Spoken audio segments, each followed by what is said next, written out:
ये है आपकी आवाज। अखेर आयुक्तांविरुद्धच्या अविश्वासाचा मुहूर्त सापडला।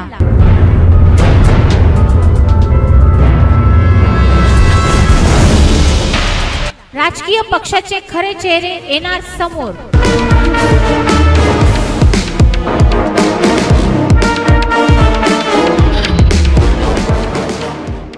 मालेगाव मनपा आयुक्तांविरुद्धच्या अविश्वासाला अखेर मुहूर्त सापडला असून येत्या 2 दिवसात अविश्वास प्रस्ताव दाखल करण्याचे सूतोवाच मनपातील सत्ताधारी गटाचे प्रमुख माजी महापौर शेख रशीद यांनी केले आहे। आप 2 दिन के अंदर देखोगे, है ना, वो इस बार ठहराव की मीटिंग कॉल हो जाएगी, एजेंडा इश्यू हो जाएगा।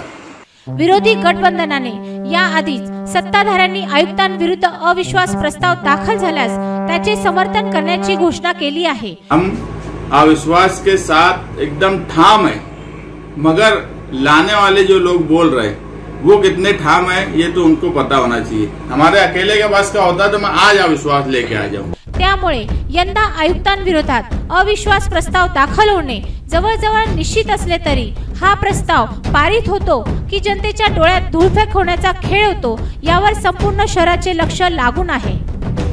मालेगावात कोविड रुग्णांच्या वाढत्या संख्येचा फायदा घेऊन काळ्या मातीवर कोट्यावधींचा तंबू रुग्णालय उभारण्याचा प्रयत्न असो की कोविड चिकित्सेबाबतचे धोरण असो।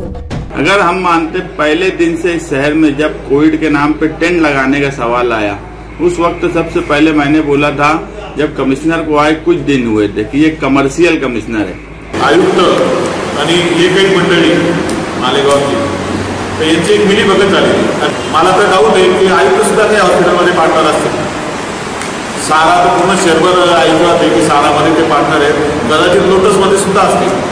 घरपट्टी सर्वेक्षणासाठी देण्यात आलेला कोट्यावधींचा ठेका असो की गिरणा पंपिंगच्या पंप दुरुस्तीचा विषय असो, कोट्यावधीचा बायोमायनिंगचा ठेका असो की शहराचा कचरा संकलन करणाऱ्या वॉटरग्रेस कंपनीला पाठीशी घालण्याचा विषय असो। इसमें आप सबसे पहले एक बात समझ लो कि बायो माइनिंग के सवाल पे वो 17 करोड़ का ठेका स्टैंडिंग कमेटी में आया। हमने स्टैंडिंग कमेटी में भी उसकी मुखालफत की, मगर उसके बाद जो स्टैंडिंग में जो बातें होती है, जो ठहराव मंजूर होता है, बाद में ठहराव ऐसा बोला जाता है कि कमिश्नर की मर्जी से बनाए जा रहे हैं।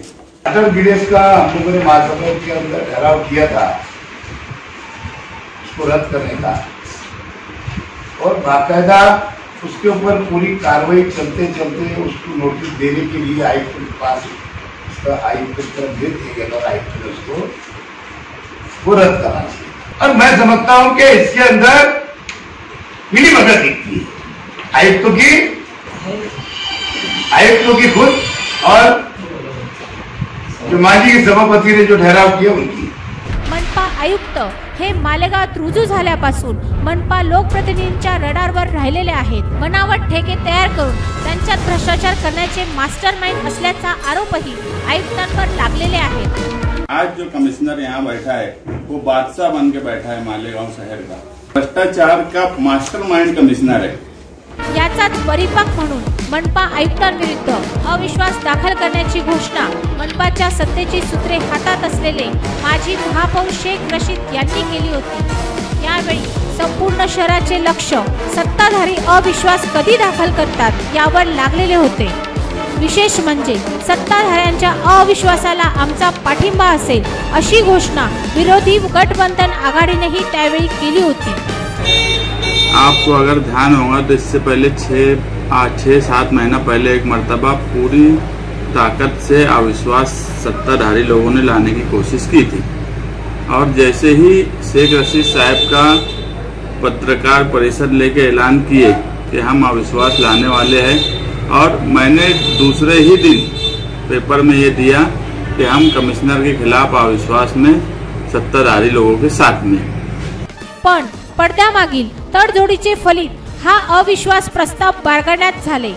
सत्ताधाऱ्यांनी आयुक्तांविरुद्धच्या अविश्वासाला बासनात गुंडाळून ठेवून दिले होते।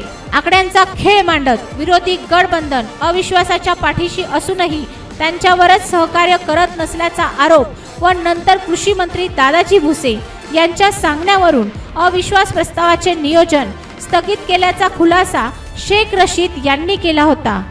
महाराष्ट्र गवर्नमेंट के हमारे कैबिनेट मंत्री दादा भुसे जी उस वक्त तो मुझे और डिप्टी महापौर और दीगर लोग को बुला करके, क्योंकि हम साथ में यहाँ सत्ता में हैं और गवर्नमेंट में भी ऊपर सत्ता में है, इसलिए उन्होंने बोला कि भाई वैसा ठहराव ला करके उसके अंदर, क्योंकि मैं तुम्हारे शहर के अंदर इतना बड़ा पद है, इस तरीके से एक तरीके की बोले उसके अंदर अपनी बदनामी होगी।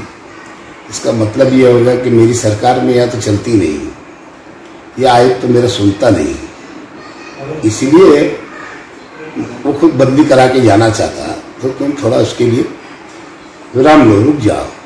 तो मैं रुक गया था उस वक्त। यावेळी तोडी पाणी झाल्याचा आरोप विरोधकांनी केला होता। असे असले तरी नंतरच्या काळात सत्ताधाऱ्यांचे आयुक्ताशी जुळलेले सूत काही औरच संकट देऊ लागले होते।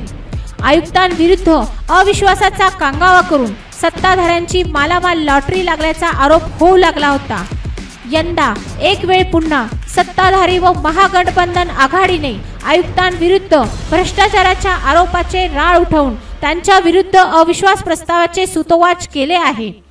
उस वक्त 6 महीने पहले जो विषय था ही था, लेकिन उसकी बदली नहीं होके उसके ऊपर वो इसका ठहराव नहीं आने के बाद ऐसा लगा कि 6 महीने के अंदर और शेर हो गया कि मेरा कोई कुछ नहीं कर सकता। वो बोलता है कि मेरा मंत्रालय के अंदर बहुत अच्छा है, सेक्रेटरी साहब जो है मेरे खास है, डिप्टी सेक्रेटरी बोले तो मेरे खास है, और वो बोलता भी है कि मेरी कोई बदली नहीं करा सकता। आता 3 वर्ष में इसे जाना नहीं है यहाँ, लेकिन जिसको बोलते हैं ना कि भाई एक तरीका होता है लेके चलने का, चल रहे थे, लेकिन अब हद से हो गया, पानी ऊंचा, सर से ऊपर पानी चला गया। आप 2 दिन के अंदर देखोगे, है ना, वो इस बार ठहराव की मीटिंग कॉल हो जाएगी, एजेंडा इश्यू हो जाएगा, 2 दिन के अंदर आपको देखने मिलेगा। मकसद ये हमारे को उसको यहाँ से भेजना है। महागठबंधन के अंदर के बाकी के जो 12-13 लोग तो बोलते हैं वोट करने के लिए कि कुछ लोगों की तकलीफ जरूर हो रही है, अगर उसके ऊपर वो इस बार ठहराव अगर आ गया तो ये हमको कोई तकलीफ नहीं होने वाली है, इसका नुकसान तो दूसरे लोग को होने वाला है, और इसीलिए लोग नहीं चाहते, और हम चाहते हैं कि ये जाना चाहिए। मैंने तो पीछे भी बोला, काश अगर मैं सत्ता में होता या सत्ता में नहीं भी होता और आमदारी अगर होता है ना, तो मैं बैठ के बदली करा के ला सकता था। ये आने वाले 2-4 दिनों में आपको ये सामने आ जाएगा, दूध का दूध पानी का पानी सामने आ जाएगा। मागच्या वेळेसही चिडीचूप असलेली शिवसेना यंदाही आयुक्तांविरुद्धच्या अविश्वासाच्या मुद्द्यावर मौन धारण करून आहे।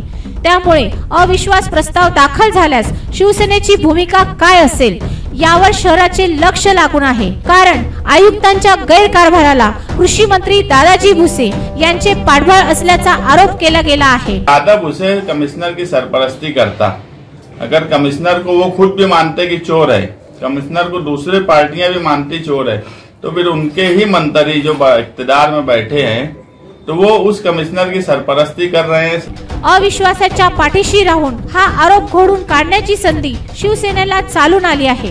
सत्तेत सहभागी भाजपने याआधीच आयुक्तांविरुद्धच्या अविश्वासाच्या मुद्द्यावर आपली भूमिका स्पष्ट केली आहे। माझा पक्ष छोटा आहे महानगरपालिकेत, पण मी इतर पक्षाच्या नेत्यांशी सुद्धा चर्चा करणार आहे की आयुक्तांच्या विरोधात अविश्वास ठराव आणावा आणि यांना जेवढ्या लवकर घालू तेवढं गावात वाचेल अशी परिस्थिती आहे। त्यांची कार्यपद्धती जर बघितली तर हा माणूस आपल्याला लवकर घालवणं अत्यंत आवश्यक आहे। त्यामुळे सत्ताधारी गटाचे प्रमुख शेख रशीद यांनी आयुक्तांविरुद्ध अविश्वासाचे सूतोवाच केले असले तरी सत्ताधारी गटाचे सर्व पक्ष अविश्वास प्रस्तावाच्या बाजूने आणले जातात की नाही, अविश्वास प्रस्ताव पारित करण्यासाठी आवश्यक असलेला 53चा आकडा गाठला जातो की नाही यावर शहराचे लक्ष लागून आहे। आयुक्तांचा लड्डूचा खेळ फारच चर्चेत आला आहे। सब लोगों को लकड़ी का लड्डू दिया जा रहा है, कुछ लोगों को ओरिजिनल भी लड्डू मिल रहा होगा, वो मुझे नहीं मालूम। महागठबंधन का जो चेयरपर्सन है यहाँ के आमदार, वो नहीं चाहते, क्योंकि ये आयुक्त जो है आमदार उनके घर पे जाते हैं, वहाँ बात होती है, लकड़ी का लड्डू दिए जाता है। मगर लड्डू तो सब लीडरों को कमिश्नर बांट रहा है, यहाँ नहीं बांट रहा तो बंगले में बुला के बांट रहा, मगर लड्डू सबको दिया जा रहा है। बहुत सारी जगह लकड़ी के लड्डू, ये अधिकारी ऐसा है कि सबको लकड़ी के लड्डू देता है, ये बिल्कुल मैं मानता हूँ। त्यामुळे यंदाही आयुक्तांचा लड्डू प्रभावी ठरतो, अविश्वास प्रस्ताव यशस्वी होतो की पुन्हा अर्थपूर्ण तडजोडींनी आयुक्तांविरुद्ध अविश्वासाचा हा खेळ शहरासाठी मनोरंजनाचा तमाशा बनतो, याकडे राजकीय तज्ञांचे लक्ष लागून आहे। अविश्वास ठरावाच्या निमित्ताने राजकीय पक्षाचे भ्रष्टाचाराच्या मुद्द्यावर असलेल्या भूमिकेचे खरे चेहरे समोर येणार असल्याची चर्चा जनतेत केली जात आहे।